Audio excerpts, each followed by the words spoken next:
নমস্কার, স্কিল বাংলা চ্যানেলে আপনাদের সকলকে স্বাগত জানাই। রাশিয়া ইউক্রেনের যুদ্ধ শুরু হওয়ার পর থেকে না ইউক্রেনের দিক থেকে সব থেকে বড় অ্যাটাক রাশিয়ার ওপর হয়ে গেছে গতকাল, এবং এমন অবস্থা যে রাশিয়ার আকাশ থেকে ব্ল্যাক রেন ঝরে পড়ছে। এবার এই গোটা ঘটনাটা আমরা আস্তে আস্তে প্রত্যেকটা পয়েন্ট ধরে ধরে বুঝবো, ডিকোড করব এবং ভারতবর্ষের ওপর এই যুদ্ধের কি ইম্প্যাক্ট রয়েছে সেটা বুঝতে চেষ্টা করব। যারা নতুনরা রয়েছেন তাদেরকে একবার বলে দেবো যে স্কিল বাংলা চ্যানেলে আমরা প্রত্যেক দিন একটা করে জিওপলিটিক্স বা ভূ রাজনীতি, ইন্টারন্যাশনাল অ্যাফেয়ার্স, যেটাকে আমরা অফিসিয়ালি সিলেবাসে বলি, সিলেবাস বলতে ইউপিএসসি পরীক্ষার সিলেবাস, সেইটা আমরা আলোচনা করে থাকি। মূলত ভিডিও বানানোর উদ্দেশ্য আমার স্টুডেন্টদের জন্য, যারা ব্যাচে অফলাইনে অনলাইনে পড়াশোনা করে, কিন্তু সাবজেক্টটা এমনই আস্তে আস্তে আমি দেখি যে স্টুডেন্টের থেকে বেশি এখন স্টুডেন্টদের গার্ডিয়ানরা, বা যারা হয়তো স্টুডেন্টের গার্জিয়ানও নয় তাদের পরিচিত এরকম বহু মানুষ এই চ্যানেল এখন ফলো করেন। তো নতুনদের আমি অনুরোধ করব, আপনারা যদি আপনাদের কাজে আসে এই আলোচনা যদি ভালো লাগে, দরকারি মনে হয়, তাহলে আপনার জীবনে যদি কোনো ভ্যালু অ্যাড করে থাকে, আপনারা চ্যানেলটাকে সাবস্ক্রাইব করে রাখতে পারেন, সাবস্ক্রাইব বাটনটায় ক্লিক করে। এর ফলে কোনো টাকা পয়সা লাগবে না আপনার, কিন্তু আমাদের চ্যানেলের যে মেম্বার সংখ্যা সেটা আরও বাড়বে। এটা চ্যানেলের কমিউনিটির জন্য লাভ, আর আপনার কি লাভ, আপনার কাছে এই চ্যানেলের ভিডিও পৌঁছানোর, নোটিফিকেশনে পৌঁছানোর সম্ভাবনা আর একটু বেড়ে যাবে। তো চলুন, নতুনদের জন্য বলে নিলাম, আবার মাস দুয়েক পর একদিন বলে দেব। রোজ আমি বলিও না, লাইক করুন, শেয়ার করুন, সাবস্ক্রাইব করুন ইত্যাদি, ও তো আপনারা নিজেরাই করে দেন, তার জন্য আমি কৃতজ্ঞ। আমরা আমাদের আলোচনায় চলে আসব। দেখুন, যেটা বলে শুরু করলাম সেটা আগে আপনাকে বিভিন্ন ইন্টারন্যাশনাল নিউজ এজেন্সি রিপোর্ট থেকে দেখিয়ে দিই। কি বলছে? দ্য গার্ডিয়ান, তারা বলছে যে biggest air raid on city since start of war, যুদ্ধ শুরুর পর থেকে সব থেকে বড় এয়ার রেড এটা হয়েছে। দেখুন সিএনএন কি বলছে, largest attack on Moscow since start of full scale war. তাহলে প্রত্যেকটা নিউজ এজেন্সি একই কথা বলছে, যুদ্ধ শুরুর পর থেকে এটাই সব থেকে বিধ্বংসী আক্রমণ। এবার এই আক্রমণ কোথায় হয়েছে আপনি হেডলাইন থেকেই বুঝে যাচ্ছেন। আল জাজিরা বলছে যে মস্কো মানে রাশিয়ার যে রাজধানী, তার একটা রিফাইনারিতে হয়েছে, তার একটা তেল শোধনাগারে হয়েছে, তৈল শোধনাগার যেটা, ঠিক আছে। নিউ ইয়র্ক টাইমসেও আপনি দেখতে পাবেন, Ukraine strikes Moscow refinery in large scale drone attack. প্রচুর, একসঙ্গে প্রায় 1000টা মতো ড্রোন পাঠানো হয়েছিল, এবং তার সঙ্গে অবশ্যই 4টে ক্রুজ মিসাইল ছিল। 1000টা ড্রোন একসঙ্গে পাঠানোর কারণ আছে, তার কারণ হচ্ছে রাশিয়ার না যে এয়ার ডিফেন্স সিস্টেম সেটা অত্যন্ত স্ট্রং। S-300 S-400 এর মতো জিনিসপত্র ওরা নিজেরা তৈরি করে, ওদের দেশে রয়েছে। এবার দেখুন এরা কোথায় অ্যাটাক করতে চেয়েছে, মস্কোতে, রাশিয়ার রাজধানীতে। তার কারণ আছে, কোনো দেশের রাজধানী মানে, বিশেষ করে রাশিয়ার রাজধানী মস্কো, রাশিয়ার ইকোনমিক্যাল ক্যাপিটাল, রাশিয়ার মিলিটারি ক্যাপিটাল, রাশিয়ার পাওয়ার সেন্টার, এবং রাশিয়ার যে প্রাইড সেটা জড়িয়ে আছে মস্কোর সঙ্গে। তো মস্কোতে অ্যাটাক করতে পারলে গোটা রাশিয়াকে একটা মেসেজ পাঠানো যায়। এবার মস্কো গোটা শহরটা ইম্পর্টেন্ট জায়গা, এগুলো তো এয়ার ডিফেন্স সিস্টেমের আন্ডারে আছে, মানে বাইরে থেকে ড্রোন বা মিসাইল আসলে অটোমেটিক তাকে আটকে দেওয়া হবে, তাকে ধ্বংস করে দেওয়া হবে, সে মস্কোর মাটি ছুঁতে পারবে না। বাট এই যে একসঙ্গে 1000টা ড্রোন পাঠানো হচ্ছে না, এটা একটা যুদ্ধের নতুন টেকনিক, লাস্ট 2-3 বছরে খুব বেশি করে গোটা পৃথিবীতে দেখা যাচ্ছে। এর 3-4টে ব্যাপার আছে। নাম্বার 1, আপনি দেখুন, একটা মিসাইলের তুলনায় বহু গুণ কম খরচে একটা ড্রোন তৈরি হয়, তো আপনার দিক থেকে খরচ কম লাগছে অ্যাটাক করার। সেকেন্ড, আপনি দেখুন এই যে ড্রোনগুলো ছাড়া হচ্ছে, যেটা মস্কোয় গিয়ে হিট করবে বলে ড্রোনগুলো উড়ে যাচ্ছে, এই ড্রোনগুলো খুব লো হাইটে উঠতে পারে। তো যার ফলে কি হয়, যে এয়ার ডিফেন্স সিস্টেম থাকে, রাডার সিস্টেম থাকে, তারা না খুব লো অল্টিটিউড যদি হয়ে যায় তো ট্র্যাক করতে পারে না। 3 নাম্বার সুবিধা দেখুন, এই যে ড্রোনগুলো, এই ড্রোনগুলোকে ইন্টারসেপ্ট করা হবে, ধ্বংস করা হবে। রাশিয়াও বেশিরভাগ ড্রোন ধ্বংসই করে দিয়েছে। তো এই ড্রোনগুলো ধ্বংস করতে, ড্রোনটা তৈরি করতে যা টাকা লেগেছে তার থেকে অনেক বেশি টাকা খরচ হচ্ছে ইন্টারসেপ্ট করতে। তো যদি আপনি শত্রু টেরিটরিতে কোনো ক্ষতি নাও করতে পারেন, আপনি শত্রুর অনেক টাকা নষ্ট করে দিয়ে চলে এলেন। কারণ আপনি ছুঁড়লেন কম দামি জিনিস, ওই কম দামি জিনিসটাকে আটকানোর জন্য শত্রুকে ছুঁড়তে হলো বেশি দামি জিনিস। ফোর্থ ব্যাপার, যেহেতু অনেক কম দামে উৎপাদন করা যায়, তো বাল্কে পাঠানো যায়। বাল্কে মানে একসঙ্গে অনেকগুলো। স্যার একসঙ্গে অনেকগুলো পাঠালে লাভ কি? লাভ হচ্ছে যে এয়ার ডিফেন্স সিস্টেম আছে, সে যখন দেখছে অ্যাট এ টাইম এদিক থেকে 200 আসছে, এদিক থেকে 200 আসছে, দুটো ব্যাপার আছে, সংখ্যায় অনেক পাঠানো এবং আলাদা আলাদা ফ্লাইট পাথে পাঠানো। তো সেই সময় এয়ার ডিফেন্স সিস্টেম অল্প সময়ের জন্য হলেও চোক হয়ে যায়, সে কনফিউজড হয়ে যায়। বেশিরভাগ জিনিসকে তো আটকে নেয়, কিন্তু দু একটা মিস করে যায়, আর ওই দু একটা হিট করালেই বেশ কাজের কাজ হয়ে গেল। মিসাইলের ক্ষেত্রে আপনি একসঙ্গে 1000টা ছুড়লে আপনার অনেক খরচ হবে, আর একসঙ্গে 3টে 4টে 5টা 10টা ছুড়লে আটকে যাবে। তো এরকম যদি কিছু জিনিস, যেটা এই ড্রোনগুলো দিয়ে হচ্ছে, একসঙ্গে 1000টা ছেড়ে দেওয়া যায়, তো কোনোটা না কোনোটা গোলে ঠিক চলে যাবে। তো এই 3-4টে জিনিসের জন্য mainly Ukraine rapidly drone use করতে শুরু করেছে এবং তার সাকসেসও দেখা যাচ্ছে। এবং স্ট্র্যাটেজিক লোকেশনে অ্যাটাক করা শুরু করেছে ইউক্রেন। আপনি দেখুন, ফুয়েল ট্যাঙ্ক, অয়েল রিফাইনারি, এই ধরনের স্ট্র্যাটেজিক লোকেশন যেখানে অ্যাটাক করলে রাশিয়ার লং টার্ম ইকোনমিক্যাল ক্ষতি হবে।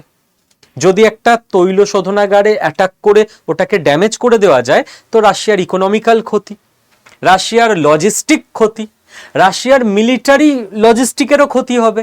কারণ গোটা দেশে পেট্রোল ডিজেল ফুয়েলের ঘাটতি পড়তে শুরু করবে। তো এই জন্য বেছে বেছে এই ধরনের স্ট্র্যাটেজিক পয়েন্টকেই নিশানা বানাচ্ছে ইউক্রেন। এবার এই যে মারাত্মক ধ্বংসকাণ্ড হয়েছে, এই আপনি ধোঁয়া দেখলে বুঝতে পারবেন, আমি বড় করে আপনাকে ছবি দেখিয়ে দিচ্ছি। এর ফলে পরিবেশ প্রকৃতির এত ক্ষতি হয়ে গেছে যে রাশিয়ার আকাশ থেকে এখন যে বৃষ্টিটা পড়ছে সেটা ব্ল্যাক রেন হচ্ছে। কারণ এই মারাত্মক কেমিক্যাল স্মগ ফগ সবকিছুই এটা গিয়ে মিশেছে মেঘের সঙ্গে, এবং এইটাই ঝরে ঝরে পড়ছে। স্কিনের 12টা বাজবে, বিভিন্ন রোগ তৈরি হবে, এগ্রিকালচার শেষ, এবং আরও কি কি ক্ষয়ক্ষতি এর ফলে হবে সেটা ভবিষ্যৎ উত্তর দেবে। আপাতত আমরা এই কটা পয়েন্ট বুঝলাম। এবার আমরা একটু বড় করে ছবিটা দেখে নিই। যে ছবিটা ছোট করে দেখাচ্ছিলাম, অ্যাকচুয়ালি রাশিয়ায় এই জিনিসটা ঘটেছে। আপনি ধোঁয়া দেখতে পাচ্ছেন, তাহলেই বুঝতে পারবেন কি হয়েছে। নেক্সট আমি আপনাকে একটু ম্যাপটা দেখিয়ে নিই যে এই জায়গাটা কোথায় এবং কি চলছে। এই হচ্ছে আমাদের ভারতবর্ষ, ঠিক আছে? এইটা হচ্ছে লালটা রাশিয়া, আর এইটা হচ্ছে ইউক্রেন। রাশিয়া আরেকটু বড় ছিল, কিন্তু আস্তে আস্তে রাশিয়া থেকে বিভিন্ন পার্ট ভেঙে গেছে, অনেকগুলো আলাদা আলাদা দেশ, কাজাকিস্তান, তুর্কিস্তান, এইসব, তুর্কমেনিস্তান, উজবেকিস্তান, এইসব তৈরি হয়েছে। তো সেগুলো অন্য আলোচনা। এবার এই যে ইউক্রেন ছোট্ট দেশটা রাশিয়ার পাশে, এই ইউক্রেন দেশটা ন্যাটো মেম্বার হতে চেয়েছিল, রাইট? ন্যাটো। তো রাশিয়া তখন দেখছে যে ইউক্রেন যদি ন্যাটো মেম্বার হয়ে যায়, ন্যাটো রাশিয়ার বর্ডারে চলে এলো, তো যে কোনো সময় রাশিয়া ন্যাটোর থেকে অ্যাটাক হতে পারে। সেই সময় রাশিয়া আগে ভাগে কি করলো? ইউক্রেনে অ্যাটাক করে দিল। এবং এই মুহূর্তে ম্যাপটা কিরকম, কোন জায়গাগুলো রাশিয়া দখল করে রেখেছে, এটা থেকেই WBCS এ কোশ্চেন এসেছিল এবছরে, জাস্ট এই আগের রবিবার যে পরীক্ষা হলো, ঠিক আছে? কারণ দেখুন, আগে না জিওপলিটিক্স থেকে কোশ্চেন কম আসতো, কেবল ইউপিএসসিতে আসতো, যেটা দিয়ে লোকে আইএস, আইপিএস, আইএফএস হয়। বাট যত দিন যাবে আপনাকে পৃথিবীকে জানতে হবে, কারেন্ট অ্যাফেয়ার্স বদলে যাবে, জিওপলিটিক্স থেকে কোশ্চেন আসতে বাধ্য, বেশি করে আসবে। আমি কি বোর্ডকে বলে দিয়েছিলাম যে আমি জিওপলিটিক্স পড়াই, তো জিওপলিটিক্স থেকে বেশি কোশ্চেন করুন এবারে WBCS পরীক্ষায়? না। বাট এবারে WBCS এ আমরা দেখলাম 9টা থেকে 10টা কোশ্চেন চলে এলো ইন্টারন্যাশনাল রিলেশন আর ইন্টারনাল সিকিউরিটি থেকে। এটা যত দিন যাবে বাড়তে থাকবে। এই জন্য জিওপলিটিক্সের গুরুত্বও বাড়ছে, এবং আপনাকে এটা বুঝতে হবে, আপনার জীবনের ডিরেক্ট ইম্প্যাক্ট আছে। যাই হোক, যেটা বলছিলাম, তো আমরা এবার যদি বড় করে দেখি ইউক্রেনের ম্যাপটাকে, রাশিয়া কি করেছে, লুহানস্ক, ডনেস্ক, জাপোরজিয়া, খেরসন বা খেরাসন যাই বলুন না কেন, আমাদের উচ্চারণ এক্সাক্ট ইউক্রেনিয়ান উচ্চারণ হবে না, এই জায়গাগুলোকে দখল করে নিয়েছে। বলছে এই জায়গা আমরা দেব না, এটাকে বাফার জোন বানিয়ে দেব, তোমরা ইউক্রেন ওখানে থাকো, আমরা রাশিয়া এখানে থাকবো, মিডলটা বাফার জোন। বাফার জোনটা কোন জায়গায় হচ্ছে, ইউক্রেনের জায়গা দখল করে নিয়ে, যে আমার বর্ডারে আমি ন্যাটোকে আসতে দেব না। আর এই যে ক্রাইমিয়া, এটা 2014 সালেই রাশিয়া দখল করে নিয়েছে, এটাও ইউক্রেনের ছিল। তো আজ থেকে রাশিয়া অ্যাটাক করছে তা না, এটা অলরেডি অতীতে দখল করা হয়ে গেছে রাশিয়ার। তো এইটা হচ্ছে এই মুহূর্তের অবস্থান। কিভ, কিভ মানে হচ্ছে ইউক্রেনের রাজধানী, আর ওদিকে রাশিয়ার রাজধানী মস্কো। ওকে, আচ্ছা, এইবার আমাদের কয়েকটা পয়েন্ট বুঝতে হবে। আমরা কি ঘটেছে না ঘটেছে সব বুঝে গেছি, এবার আমাদের যেটা বুঝতে হবে যে আমরা এই আলোচনাগুলো করছি কেন। স্যার পরীক্ষায় আসবে বলে, আরে দূর ছাই, পরীক্ষায় আসবে কেন, মানে ভারতবর্ষের পরীক্ষায় রাশিয়ার ব্যাপার আসবেই বা কেন আসবে, তার কারণ এই যুদ্ধটা থেকে ভারত ডিরেক্টলি এবং ইনডিরেক্টলি ইম্প্যাক্টেড, এর প্রভাব আমাদের ওপর রয়েছে, আপনার জীবনে রয়েছে। কি কি প্রভাব রয়েছে চলুন আমরা দেখে নিই। দেখুন, ইউক্রেন থেকে ভারতবর্ষে সব থেকে বেশি এডিবল অয়েল আসতো, মানে ভোজ্য তেল, মানে যে তেল আমরা খাই, ঢকঢক করে খাই না, রান্নায় ব্যবহার করি ওইভাবে খাই, ঠিক আছে, সানফ্লাওয়ার অয়েল আসতো। যখনই ইউক্রেন রাশিয়া যুদ্ধ শুরু হলো, ইউক্রেন থেকে সানফ্লাওয়ার অয়েল আসা প্রচন্ড পরিমাণে ড্রপ করে গেল। হয়তো আমাদের দেশ অত্যন্ত সুন্দরভাবে কিছুটা ম্যানেজ করতে পেরেছে বলে আমরা অতটা বুঝতেও পারিনি, বাট ইম্প্যাক্ট হয়েছে। সানফ্লাওয়ার অয়েলের আমদানি যেই আটকে গেল ইউক্রেন থেকে, সঙ্গে সঙ্গে আমাদের দেশকে কিন্তু শিফট করে যেতে হয়েছিল ল্যাটিন আমেরিকার দেশগুলোতে, সেখান থেকে যাতে আমরা আমাদের এই রান্নার তেল, ভোজ্য তেল নিয়ে আসতে পারি, এডিবল অয়েল। এবং সয়াবিন অয়েলের ওপর আমরা প্রচুর জোর দিতে বাধ্য হয়েছি, নিজেদের দেশেও যাতে আমরা নিজেরা সয়াবিন অয়েল আর ওদিকে মাস্টার্ড অয়েল মানে সর্ষের তেল যাতে বেশি করে উৎপাদন করতে পারি, এবং আমাদের দেশের লোকেরা যাতে আমাদের দেশে উৎপাদিত তেল দিয়েই সব রান্না বান্না কাজকর্ম চালাতে পারে, সেটার দিকে এখন নজর দেওয়া হচ্ছে। ওকে, তো ইউক্রেনে যুদ্ধ হচ্ছে, তার ইম্প্যাক্ট পড়ছে ভারতবর্ষের কিচেনে, আপনার কিচেনে। আপনার কিচেনে তেলের দাম বাড়ছে, কারণ ইউক্রেন থেকে আসা তেল বন্ধ হয়ে গেছে, সেটা ল্যাটিন আমেরিকা থেকে নিয়ে আসতে হচ্ছে। এবং আমাদের দেশে অত ভোজ্য তেল উৎপাদনই হতো না, কারণ ইউক্রেন থেকে সস্তায় চলে আসতো। এবার আমাদের দেশে উৎপাদন শুরু করার জন্য জোর দেওয়া হচ্ছে। বুঝতে পারলেন আশা করি প্রথম পয়েন্ট। সেকেন্ড পয়েন্ট, এই যে রাশিয়া যুদ্ধে আটকে, এতে করে ভারতবর্ষের একটা সুবিধা হলো, একটা অসুবিধা হলো। আমি লাস্ট 2-3 বছরের কথা বলছি। অসুবিধা যেটা হলো, রাশিয়া থেকে তো ভারতবর্ষের প্রচুর আর্মসের পার্টস এবং স্পেয়ার পার্টগুলো আসে, মানে ঐতিহাসিক কাল থেকে আমরা প্রচুর রাশিয়ার মিলিটারি হার্ডওয়্যার নিয়ে রেখেছি। এবার সেগুলো সারানোর জন্য, রিপেয়ার করার জন্য পার্টস তো রাশিয়াই দেবে, কারণ জিনিসটাই তো তাদের তৈরি। তো এইগুলো না ডিলে হতে শুরু করলো। কেন দেরি হতে শুরু করলো? কারণ রাশিয়া নিজে একটা যুদ্ধের মধ্যে রয়েছে। রাশিয়ার তো আগে নিজের দরকার বেড়ে গেছে, যে তাকে প্রচুর পরিমাণে অস্ত্র তৈরি করতে হবে যুদ্ধে ইউজের জন্য। তো সে নিজের অস্ত্রগুলো আগে তৈরি করবে না ভারতকে আগে দেবে? আগে নিজেরগুলো তৈরি করবে। এবং এইটাকে আবার মোকাবিলার জন্য, এবার দেশ চালাতে গেলে মোকাবিলা তো আপনাকে করতেই হবে। আপনার সংসারে যখন কোনো বিপদ আসে, আপনি তো মাথায় হাত দিয়ে বসে থাকতে পারবেন না। যাই হোক, তখন বেস্ট পসিবল সলিউশন যাই হোক আপনাকে বের করতে হবে। তো আমাদেরও একটা 140 কোটি মানুষের সংসার। তো ভারতবর্ষে যখন আর্মস আসতে দেরি হচ্ছে, ভারতবর্ষ দুটো রাস্তা তখন আবার চুজ করলো। তেলের ব্যাপারে যেমন ল্যাটিন আমেরিকার থেকে আনলো এবং নিজের দেশে উৎপাদন বাড়াতে চেষ্টা করলো। তো আর্মসের ব্যাপারে ভারতবর্ষ ফ্রান্সের দিকে অনেকটা ঘুরে গেল। এটা যদিও ভারতবর্ষ অনেক আগে থেকেই শুরু করে দিয়েছিল যে আমাদের অল্টারনেটিভ রাস্তা থাকা উচিত। রাশিয়া আমাদের বিপদের সময়কার বন্ধু, যদিও জিওপলিটিক্সে বন্ধু হয় না, পার্টনার, এবং রাশিয়ার সঙ্গে আমাদের পার্টনারশিপ থাকবে। রাশিয়া কোথাও যাচ্ছে না, রাশিয়ার স্থান ভারতের কাছে একই রয়েছে। কিন্তু আমাদের সেকেন্ড অপশন আস্তে আস্তে তৈরি করতে হবে, যে রাশিয়া বিপদে পড়লে আমরাও যেন একই সঙ্গে বিপদে না পড়ে যাই। আমাদের জন্য যেন একটা সেকেন্ড ডোর খোলা থাকে, সেটা আস্তে আস্তে ভারত তৈরি করছে ফ্রান্সের সঙ্গে। তো ফ্রান্স থেকে দেখবেন রাফাল আসছে, সাবমেরিন আসছে, ভারতবর্ষ গ্যাপ পূরণ করার চেষ্টা করছে। এবং আরেকভাবে আমরা চেষ্টা করছি আত্মনির্ভর হওয়ার মাধ্যমে। ব্রহ্মোস আমরা নিজেরা বানাচ্ছি, ডিআরডিও একের পর এক সাকসেসফুল জিনিসপত্র তৈরি করছে, যাতে করে এবার আমরা আত্মনির্ভর হতে পারি। ফ্রান্সের ওপরই বা আমরা কদিন ভরসা করে থাকবো? 20 বছর, 25 বছর? তারপর তো আমাদের আত্মনির্ভর হয়ে যাওয়া উচিত না? আমরা কেন বিদেশের ওপর ভরসা করে বসে থাকবো? তো এটা রাশিয়া যুদ্ধে জড়াচ্ছে, আমাদের দেশে অস্ত্র আসতে দেরি হচ্ছে, পাকিস্তান মজা পেয়ে যাচ্ছে। প্রত্যেকটা দেখুন কিভাবে ইন্টার কানেক্টেড। সুবিধা কি হয়েছে? রাশিয়া যুদ্ধে জড়ানোর ফলে গোটা আমেরিকা এবং ইউরোপের দেশগুলো রাশিয়ার ওপর স্যাংশন লাগিয়ে দেয় যে তোমাদের তেল আমরা কিনবো না। যদিও নিজেরা যেহেতু মেনলি গ্যাসে চালায়, রাশিয়ার থেকে গ্যাসগুলো কিনতো, ডুয়াল স্ট্যান্ডার্ড যাই হোক না কেন, তেলের ওপর স্যাংশন লাগিয়ে দেয় যে তোমাদের তেল পৃথিবীর কোনো দেশ কিনবে না। এই সময়ে রাশিয়া চাপে পড়ে যায় যে তেল না বিক্রি করলে আমাদের টাকা আসবে কোত্থেকে? ওরা তো তেল বিক্রি করে মেনলি। ভারতবর্ষ সেই সময় স্বাধীনতার পর আমি বলবো বিগেস্ট রিস্কটা নিয়ে নেয়। বিগেস্ট রিস্ক ভারতবর্ষ আরেকবার রিস্ক নিয়েছিল 1971 সালে, যখন ইন্দিরা গান্ধী প্রধানমন্ত্রী রয়েছেন।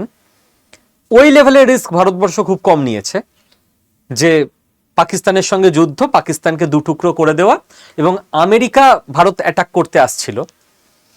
ভারতের একটা ভরসার জায়গা ছিল যে রাশিয়া আমাদের বাঁচিয়ে নেবে, এবং রাশিয়া মানে তার রণতরী নিয়ে চলেও এসেছিল আমেরিকাকে মানে আটকানোর জন্য। ওই একটা রিস্ক ছিল, তবু আমরা জানতাম রাশিয়া আমাদের বাঁচিয়ে নেবে। আর এইবার আরো বড় রিস্ক ভারত নিয়ে নিয়েছিল ক্যালকুলেশন করে, যে রাশিয়ার তেল এখন সারা পৃথিবীতে কেউ কিনছে না। তো এই সময় রাশিয়া ডিসকাউন্ট দেওয়ার জন্য রেডি, যে আমরা $60, $55 এক এক ব্যারেল তেল দিয়ে দেবো। ভারত বলেছিল আমরা নেব। ভারত জানতো যে এর ফলে কি হবে, গোটা মানে ওয়েস্টার্ন সিভিলাইজেশন আমাদের এগেনস্টে চলে যাবে। আমেরিকা মারাত্মক ট্রেড অ্যাটাক করবে ইন্ডিয়ার ওপর, কিন্তু ইন্ডিয়া রিস্কটা নিয়ে নিয়েছিল দুটো কারণে। এক, রাশিয়াকে আমরা মেসেজ দিয়ে দিতে পারবো যে বিপদের দিনে আমরাও আছি তোমাদের পাশে, তোমাদের তেল কেনার কেউ নেই, আমরা কিনবো, টাকার ফ্লো তোমাদের বন্ধ হবে না। তো প্রতিদান তো আমি বলবো না, জিওপলিটিক্সে প্রতিদান টাইপের কিছু হয় না, সিগন্যালিং হয়, মেসেজিং হয়। তো ভারত রাশিয়াকে মেসেজ দিয়ে দিয়েছিল, এবং আজও ভারত কিনে যাচ্ছে একইভাবে রাশিয়ার তেল লাস্ট 4 বছর। আর একটা জিনিস ভারতবর্ষ দেখেছিল, ভাই আমার ইকোনমিকে আমি বাঁচিয়ে রাখতে পারবো এবং এগিয়ে নিয়ে যেতে পারবো যদি সারা পৃথিবীর এই ডামাডোলের মধ্যে আমি কম টাকায় তেলটা কিনে আনতে পারি। এই দুটো কাজ হবে, আমেরিকাকে বুঝে নেব। তো এই মারাত্মক রিস্কটা ভারত সেই সময় নিয়েছিল। এবার থার্ড পয়েন্ট আপনি খেয়াল করে দেখবেন যে লাস্ট 3-4 বছরে পুরো গ্লোবাল প্রেশার ভারতবর্ষের উপর এসেছিল। প্রথমে পৃথিবীর প্রায় সবকটা দেশ ভারতবর্ষকে বলছিল যে তোমরা কেন রাশিয়ার তেল কিনে রাশিয়াকে ফান্ডিং করছো, যেই টাকা দিয়ে রাশিয়া ইউক্রেনের ওপর অ্যাটাক করছে। তোমরা রাশিয়ার তেল কেনা বন্ধ করে দাও, রাশিয়ার টাকার ফ্লো বন্ধ হয়ে যাবে, রাশিয়া এমনি যুদ্ধে হেরে যাবে। ভারতবর্ষ প্রথম দিন থেকে আজ অবধি এই ব্যাপারে ভারতবর্ষের মানে যারা যারা অফিসাররা রয়েছেন, টিম রয়েছে, তাদের প্রশংসা পাওয়ার যোগ্য তারা, যে ভারতবর্ষ নিজের পয়েন্ট এতটুকু চেঞ্জ করেনি টিল টুডে, আজ অবধি। আপনি দেখবেন প্রত্যেকটা জায়গায় ভারত গিয়ে একই উত্তর দিয়েছে, যে দেখুন আপনার সঙ্গে রাশিয়ার মানে ইউক্রেনের সঙ্গে রাশিয়ার যুদ্ধ চলছে, আমরা রাশিয়াকে যুদ্ধে সাপোর্ট করি না, ইউক্রেনকেও সাপোর্ট করি না, আমরা নিরপেক্ষও নই, আমরা শান্তির পক্ষে। শান্তি কি করে আসবে? শান্তি আসবে আলোচনার মাধ্যমে। আলোচনায় যদি আমরা কোনো হেল্প করতে পারি, আমরা অল টাইম রেডি। বাট আমরা তেল বয়কট করে রাশিয়াকে চলতে পারবো না, তার দুটো কারণ। আর টোটাল বয়কটও রাশিয়াকে আমরা করতে পারবো না, তার দুটো কারণ। এক, আমাদের দেশের যে এনার্জি নিড আছে সেটা আমাদেরকে আগে দেখতে হবে। ইন্ডিয়ার কাছে ফার্স্ট প্রায়োরিটি ইন্ডিয়ানস, অন্য কেউ নয়। কারণ ইন্ডিয়া যখন বিপদে পড়ে তখন অন্য কেউ ইন্ডিয়াকে বাঁচাতে আসে না। তো আমরা আপনাদের যুদ্ধের ফলে নিজেদের ইকোনমিকে ধ্বংস করতে রেডি নই। অবশ্যই ইন্ডিয়ানদের স্বার্থ বাঁচিয়ে পৃথিবীর উপকার যা যা করা যায় আমরা করব। আর সেকেন্ড, ইন্ডিয়া একটা ক্লিয়ার মেসেজ দিয়ে রেখেছিল যে ওয়েস্ট মানে ইউরোপ আর আমেরিকা ঐতিহাসিকভাবে ভারতবর্ষকে অস্ত্র দিতে অস্বীকার করেছে এবং ভারতবর্ষের শত্রু পাকিস্তানকে অস্ত্র দিয়ে গেছে, এটা ইতিহাসে রয়েছে। অ্যাকচুয়ালি এটা হয়েছিল। আমেরিকা এবং ইউরোপ আমাদের অস্ত্র বিক্রিও করতো না, পাকিস্তানকে দিত। সেই সময় রাশিয়া আমাদের ঐতিহাসিকভাবে অস্ত্র দিয়ে হেল্প করেছে। আমরা কিভাবে তাদের সঙ্গে রিলেশন কাট করব? তো ভারতবর্ষ খুব ক্লিয়ার ছিল, ওয়েস্ট যে আমাদের হেল্প করেনি তাদের হিপোক্রেসি মুখের ওপর বলে এসছে ভদ্র ভাষায়, এবং আমরা যে আমাদের ইকোনমি কারোর জন্য ধ্বংস করতে রেডি নই এটাও মুখের ওপর বলে এসছে টিল টুডে। তো এই গোটা জিনিসটাই যে জিওপলিটিক্যাল চাপ, গ্লোবাল প্রেসার, এটাও কেন এসছে? কারণ রাশিয়া যুদ্ধে জড়িত রয়েছে। তাই সেই জন্য রাশিয়ার যুদ্ধ ভারতবর্ষের পরীক্ষায় প্রশ্ন হয়, কারণ রাশিয়ায় যুদ্ধ চলছে বলে এত কিছু ভারতবর্ষ ইম্প্যাক্টেড হচ্ছে ডিরেক্ট বা ইনডিরেক্টলি। Fourth, fertiliser. আমি জানি না এটা নিয়ে কেন মেনস্ট্রিম মিডিয়াগুলো কম আলোচনা করছে। আমাদের দেশের কৃষকদের প্রবলেম যদি মিডিয়া বেশি করে ফোকাস না করে তাহলে আমাদের দেশের কৃষকদের উন্নতি হবে কি করে, এগ্রিকালচারের উন্নতি হবে কি করে? এবং আমি যেহেতু মূলত জিওপলিটিক্সের চর্চা করি, এটাই আমার সাবজেক্ট, আমি এটারই শিক্ষক, এটারই স্টুডেন্ট, জীবনের লাস্ট দিন অব্দি স্টুডেন্ট থাকবো। লাস্ট 12 বছরে এনডিএ সরকার ভারতবর্ষে দায়িত্ব নেওয়ার পর ভারতবর্ষের বিদেশ নীতি অনেক চেঞ্জ হয়ে গেছে। ভারতবর্ষ ফ্রন্ট ফুটে এসে ব্যাট করতে শুরু করেছে। ভারতবর্ষের বিদেশ নীতি আমাদের সাবজেক্টের ভাষায় অ্যাসার্টিভ হয়েছে। ভারতবর্ষের ডিফেন্স অনেক স্ট্রং হয়েছে, বাট ভারতবর্ষের agriculture pathetic. Agriculture minister, agriculture ministry কি করছে, মানে যেখানে নিডেড 100 ইউনিট কাজ করার 2 ইউনিট কাজ হচ্ছে। কৃষকের অবস্থার কোনো পরিবর্তন আজ অব্দি অ্যাজ সাচ দেখতে পাচ্ছি না। একটু হয়তো হয়েছে, ওইটুকু দিয়ে কিচ্ছু হবে না। এডুকেশন আর এগ্রিকালচার দুটো প্যাথেটিক অবস্থায় পড়ে রয়েছে। তো কেন এই কথা বলছি? নিজের সাবজেক্ট থেকে সরে গিয়ে অন্য কথা বলার আমার কোনো ইচ্ছে নেই। এই কথা বলছি কারণ জিওপলিটিক্সের সঙ্গে ফার্টিলাইজার রিলেটেড, এটা আমার সাবজেক্টের মধ্যে আসছে। তাই বলছি যে গভর্নমেন্ট অফ ইন্ডিয়া আপনারা কৃষকদের জন্য তেমন কিচ্ছু করতে পারেননি, বিগ জিরো। এহেন অবস্থায় আমাদের ফার্টিলাইজার কোত্থেকে আসতো? রাশিয়া থেকে আসতো অনেকটা। রাশিয়া ফার্টিলাইজার দিতে পারছে না, সার। তো কৃষক চাষটা করবে কি করে? এখন তড়িঘড়ি চীন থেকে কিছু ইউরিয়া আনা হচ্ছে যাতে করে কৃষক সারের যোগান পায়, সারের দাম যাতে মারাত্মক না বেড়ে যায়। এবং সরকারের তরফ থেকে মানুষকে বলা হচ্ছে আপনারা না অর্গানিক ফার্মিং করুন। আরে অর্গানিক ফার্মিং করুন, খুব ভালো কথা, আই অ্যাপ্রিসিয়েট দিস। আমিও আপনাদের সবাইকে আহ্বান জানাবো আপনারা অর্গানিক ফার্মিং করুন, গোবর সার ইউজ করুন। বাট সরকারের তরফ থেকে তার ইনিশিয়েটিভ যথাযথ তো হতে হবে। অর্গানিক ফার্মিং এর ট্রেনিং, আমি তো সরকার নই, আমি তো এই ব্যবস্থাগুলো করতে পারবো না। আমি 2-1টা অনলাইন ট্রেনিং প্রোগ্রামের ব্যবস্থা করতে পারবো। এখন ভারতবর্ষের প্রত্যেকটা স্কুলে রবিবার করে কেন ওই স্কুল এলাকায় যত কৃষক এবং কৃষিজীবী পরিবারের মানুষ আছেন তাদেরকে ডেকে অর্গানিক ফার্মিং এর ট্রেনিং কেন দেওয়া হচ্ছে না? কেন দেওয়া হচ্ছে না? আপনাদের কৃষি আধিকারিক বা গোটা টিম যারা আছে তাদের তো রাস্তায় নেমে কাজ করতে হবে, তবে তো ভারতবর্ষের কৃষকরা সারা জীবন ভারতবর্ষের পিলার হিসেবে থেকেছে। বাট কিছু জ্ঞান দিয়ে ছেড়ে দিলাম, এটা তো কাজের কাজ হতে পারে না। তো অর্গানিক ফার্মিং নিশ্চয়ই দেশের জন্য ভালো, পৃথিবীর জন্য ভালো। বিদেশের সার আমাদের ব্যবহার করতে হবে না এবং শরীরও ভালো থাকবে রাসায়নিক সারের উৎপাদিত ফসল না খেলে। বাট তার জন্য সরকারের তরফ থেকে হেল্প লাগবে না?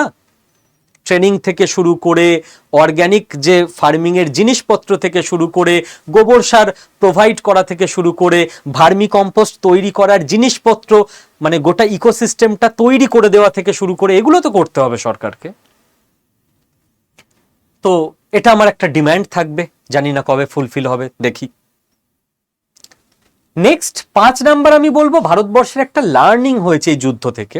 লার্নিং কি, যেটা আমি বলছিলাম, ইউক্রেন ড্রোনে শিফট হয়ে গেল মিসাইল থেকে, আমেরিকার থেকে সাপোর্ট নিয়ে গেছে এবং স্ট্র্যাটেজিক ইনফ্রাস্ট্রাকচারে অ্যাটাক করতে শুরু করেছে।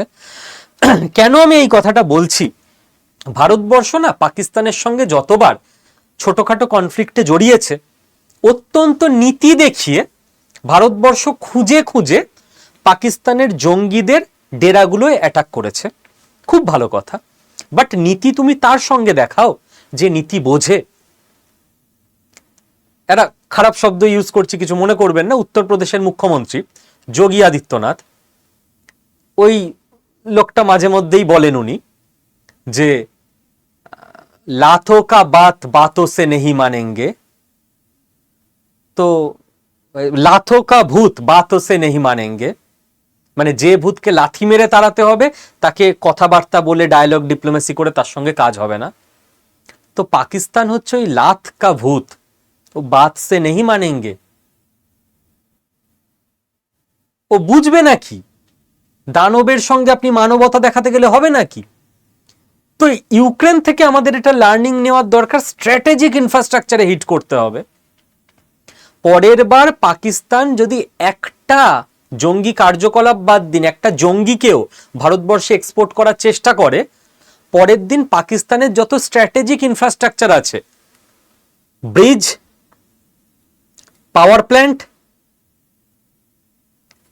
রেলওয়ের যে লাইনগুলো যেখান থেকে সব ডাইভার্ট হচ্ছে, সেই লাইনের জায়গাটা, যা স্ট্র্যাটেজিক ইনফ্রাস্ট্রাকচারগুলো উড়িয়ে দিন, পাকিস্তান ফিনিশড। নেক্সট 25-30 বছর আর সাহস করবে না, যাকে যে ভাষায় জবাব দেওয়ার দিতে হবে। তারপর হিউম্যান রাইটস ওয়ালারা যা বলবে বুঝে নেওয়া যাবে। তো এইটা শেখার, স্ট্র্যাটেজিক ইনফ্রাস্ট্রাকচারে অ্যাটাক করো।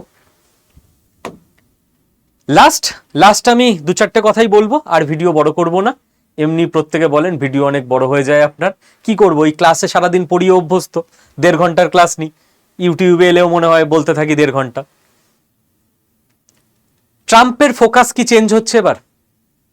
ইরান ডান, ভেনেজুয়েলা ডান, আবার কি ফোকাস চলে যাচ্ছে রাশিয়া ইউক্রেন ওয়ারে? কারণ হঠাৎ করে টাইমিংটা জেলেনস্কি এরকম চুজ করলো কেন? জাস্ট ইরান ডিল মিটছে সেই সময় রাশিয়ার ওপর লার্জেস্ট অ্যাটাক কেন হঠাৎ করলো? জানে যে এবার আমেরিকা সাপোর্ট করার জন্য এগিয়ে আসবে, আমেরিকা ইরানের ঝামেলা মিটিয়ে ফেলেছে। ভেনেজুয়েলা এবং ইরানের অয়েল মার্কেটে অ্যাভেলেবেল হয়ে যাচ্ছে। তো সারা পৃথিবী যে চাপে ছিল যে রাশিয়ার থেকে তেল না কিনলেই তো নয়, কারণ অয়েলের ঘাটতি রয়েছে, অয়েলের ঘাটতি আর থাকছে না গোটা পৃথিবীতে। এবার কি রাশিয়া চাপে পড়ে যাবে নিজের তেল বিক্রি নিয়ে? রাশিয়া যদি চাপে পড়ে আবার ডিসকাউন্টেড প্রাইসে তেল বিক্রি করতে থাকে ভারতবর্ষের, আমি তো মনে করি আবার উচিত ওদের থেকে ডিসকাউন্টেড প্রাইসে তেল নিয়ে নেওয়া, তাতে ভারতবর্ষের ইকোনমি বেটার হবে। থার্ড, খুব গন্ডগোলের ব্যাপার, আশা করি এটা হবে না, তবু প্রবাবিলিটি বলে রাখা, ভেবে রাখা, রাশিয়া যদি মারাত্মক পিঠ দেওয়ালে ঠেকে যায়, রাশিয়া কিন্তু নিউক্লিয়ার অ্যাটাক করে দিতে পারে। কারণ মনে রাখতে হবে, রাশিয়া ভেনেজুয়েলা নয়, রাশিয়া ইরান নয়, রাশিয়া যার কাছে পৃথিবীর সব থেকে বেশি নিউক্লিয়ার ওয়ারহেড রেডি রয়েছে, আমেরিকার থেকেও বেশি। এবং রাশিয়ায় ডেড হ্যান্ড টেকনোলজি রয়েছে। ডেড হ্যান্ড মানে যদি রাশিয়ার ওপর নিউক্লিয়ার অ্যাটাক হয়ে যায়, যদি প্রেসিডেন্ট পুতিন এলিমিনেটেড হয়ে যান, তাহলে অটোমেটিক কাউকে কোনো বাটন টিপতে হবে না, ডিসিশন নিতে হবে না। রাশিয়া অটোমেশন করে রেখেছে, রাশিয়ায় থাকা সমস্ত অ্যাক্টিভ নিউক্লিয়ার ওয়ারহেড যেগুলো মিসাইলে লাগানো, তারা অটোমেটিক সারা পৃথিবীতে ছুটতে শুরু করবে। ইউরোপ, আমেরিকা যে যেখানে পারবে গিয়ে অ্যাটাক করবে, সারা পৃথিবী ডিস্ট্রয় হয়ে যাবে যদি রাশিয়ার উপর নিউক্লিয়ার অ্যাটাক করা হয়। এই অটোমেশন টেকনোলজির নাম ডেড হ্যান্ড। একটু মিস অ্যাডভেঞ্চার, গোটা পৃথিবী ফিনিশ। লাস্ট আলোচনা কমপ্লিট। যারা চাইবেন তারা এবার ভিডিও স্কিপ করে দিতে পারেন। মনে করিয়ে দিই, আগামীকাল বিকেল 5টা, আমি 4:15-র মধ্যে পৌঁছে যাব কলেজ স্ট্রিটে, কলেজ স্কোয়ারে আমরা সবাই সমবেত হচ্ছি। 20শে জুন পশ্চিমবঙ্গ দিবস। এই দিনে ডক্টর শ্যামাপ্রসাদ মুখোপাধ্যায়কে স্মরণ করতে জ্ঞানীগুণী মানুষরা পশ্চিমবঙ্গ দিবস নিয়ে অনেক কিছু আলোচনা করবেন, বক্তব্য রাখবেন। সকলে আসতে পারেন, সকলে invited, open to all, college স্কোয়ারে। তো সেখানে আমরা থাকছি, আমি থাকব দর্শক আসনে শ্রোতা হিসেবে। আপনারাও যারা যারা পারবেন আসবেন। যারা জ্ঞানীগুণী মানুষরা আমাদের দিশা দেখাবেন, কিছু বলবেন, সেগুলো শুনবো, সমৃদ্ধ হব। এবং অনুষ্ঠানের আগে পরে যখন ফ্রি টাইমে, অনুষ্ঠান চলার সময় নয়, তখন আমরা নিজেরাও নিজেদের সঙ্গে একটু আলাপ হয়ে যাবে, মিট আপ হয়ে যাবে। ওই জন্য আমি 45 মিনিট বা 1 ঘন্টা আগেই পৌঁছে যাব। তো দেখা হচ্ছে। আর লাস্ট একটা অ্যানাউন্সমেন্ট,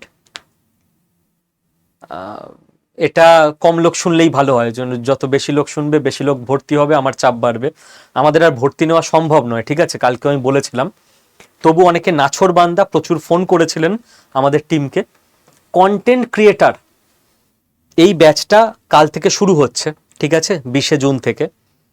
যে ট্রেনিং প্রোগ্রামটায় অনলাইনে আপনারা ট্রেনিং করে নিলে বাড়িতে বসে 3 মাসের মধ্যে ইউটিউব, ফেসবুক, ইনস্টাগ্রামে ভিডিও বানানো থেকে নিজেই থাম্বনেল বানানো, টপিক চুজ করা, এসইও করা, ভিডিওটাকে হিট করানো, হুক ক্রিয়েট করা, পুরো জিনিসটা শিখে যাবেন।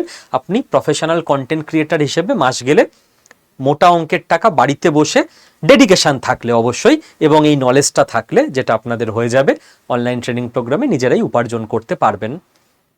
তো যারা যারা ভর্তি হয়ে গেছেন, নিজেরা একটু নিজেদের হোয়াটসঅ্যাপ চেক করে নেবেন। আপনাদের হোয়াটসঅ্যাপে একটা ফর্ম গেছে, অনবোর্ডিং ফর্ম বলে।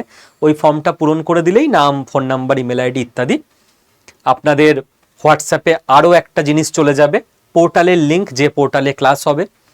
তো আগামীকাল সন্ধে 7:30টায় ওই লিঙ্কে ক্লিক করবেন। আপনার কাছে আইডি আর পাসওয়ার্ড চাইবে।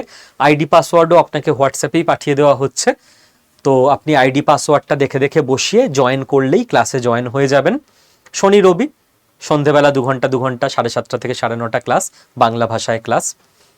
আর নিজের ফোন থেকেই ক্লাস করতে পারবেন, ল্যাপটপ ডেস্কটপ থাকলে ভালো, না থাকলেও হবে। আপনাদের একটা হোয়াটসঅ্যাপে কমিউনিটির লিঙ্কও গেছে, ওখানে ক্লিক করলে আপনারা হোয়াটসঅ্যাপ কমিউনিটিতে জয়েনও হয়ে যাবেন। ওটা অ্যাকচুয়ালি হোয়াটসঅ্যাপ গ্রুপের মতো। এর গ্রুপে সবাই সবার নাম্বার দেখতে পায়, প্রাইভেসি নষ্ট হয়। তো আমরা সেই জন্য হোয়াটসঅ্যাপ কমিউনিটি তৈরি করি স্টুডেন্টদের, যে টিচার যখন কিছু বলবে সবার কাছে ওই মেসেজটা চলে যাবে, কিন্তু কেউ কারোর নাম বা ফোন নাম্বার দেখতে পাবে না। তো হোয়াটসঅ্যাপ কমিউনিটিতেও ক্লাসের লিঙ্ক দিয়ে দেওয়া হবে, আপনারা ওখান থেকেও জয়েন করে যেতে পারবেন। আর একান্ত যারা নাছোড়বান্দা, যে ভর্তি হয়েই ছাড়বো, তো তাদের জন্য আমার পার্সোনাল টিমের নাম্বার রইল।